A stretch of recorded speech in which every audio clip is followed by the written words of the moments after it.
Pernah nggak sih kamu lewat jembatan, terus ngerasa goyang dikit, dan langsung panik dalam hati?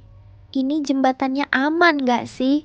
Nah, ternyata justru kalau jembatannya nggak goyang sama sekali, itu yang harusnya bikin kamu takut. Serius. Oke, jadi gini, baja dan beton itu punya satu sifat yang jarang dibahas. Mereka memuai saat panas dan menyusut saat dingin. Kalau jembatan dibuat kaku total, gak ada ruang gerak sama sekali, materialnya bakal retak dari dalam. Pelan-pelan, tanpa ketahuan, sampai akhirnya ya udah tahu sendirilah. Makanya hampir semua jembatan punya yang namanya expansion joint, celah kecil yang sengaja dibiarkan terbuka supaya struktur bisa napas. Itu bukan cacat desain. Itu justru tanda jembatannya dibangun dengan benar. Tapi tunggu dulu.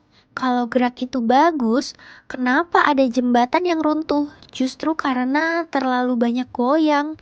Ini yang bikin dunia teknik sipil berubah total.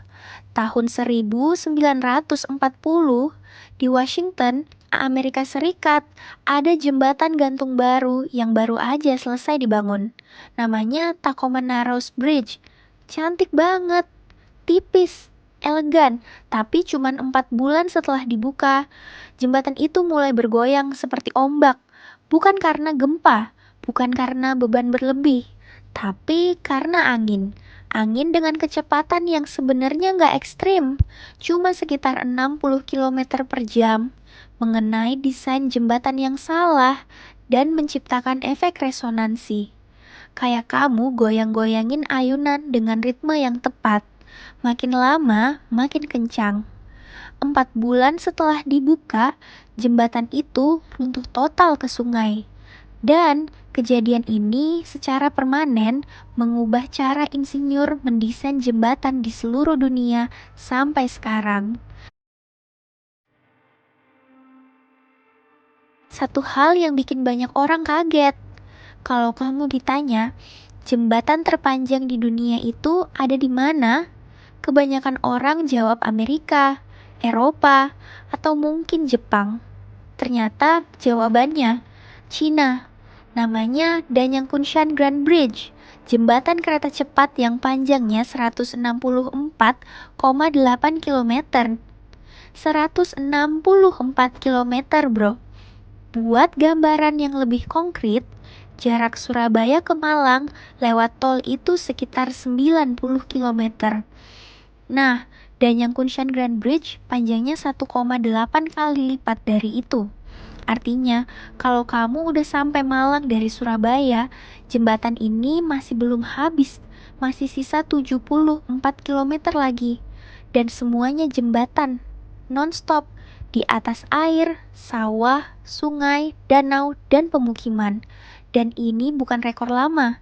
Jembatan ini baru selesai dibangun tahun 2011, kurang dari 15 tahun lalu. Dibangun oleh 10.000 pekerja dalam waktu hanya 4 tahun, dengan biaya sekitar 8,5 miliar dolar Amerika Serikat. Skala konstruksinya literally nggak masuk akal kalau kamu bayangin harus ngecor tiang pancang satu persatu sepanjang itu.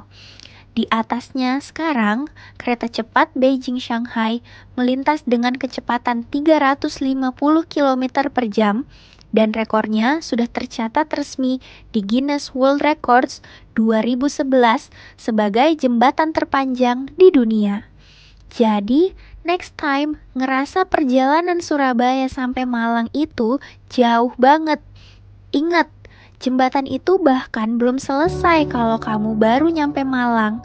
Manusia kalau udah mulai membangun, emang nggak ada batasnya. Jadi, next time kalau kamu lewat jembatan dan ngerasa ada getaran kecil, sekarang kamu tahu, itu bukan tanda bahaya. Itu tanda bahwa orang yang bikin jembatan itu tahu apa yang mereka kerjain. Kalau video ini bikin kamu ngeliat infrastruktur di sekitar kamu dengan cara yang berbeda, jangan lupa like, komen, dan subscribe dulu karena masih banyak fakta yang lebih gila dari ini. Sampai ketemu di video berikutnya.